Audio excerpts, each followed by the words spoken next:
मल्लीपसी bike दुर्घटना जड़े मृत। केन्दुझर जिला पाटना थाना 220 नंबर जातीय राजपथर मल्लीपसी पाखरे आज दुर्घटन जड़े बाइक आरोही मृत्यु घटी। घटका थाना मेलान ग्रामर कृष्णचंद्र मुंडा पुओ पाखक देखापी आसुवा समय बाइकटी भारसाम्य हराई एक गछरे बाड़ी होता।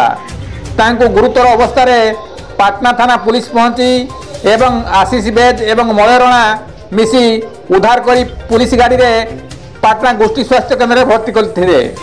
सेठारे डाक्तर कृष्णचंद्र मुंडा को मृत घोषणा करते। कविंद्र राउत का रिपोर्ट केडी न्यूज ओडिया।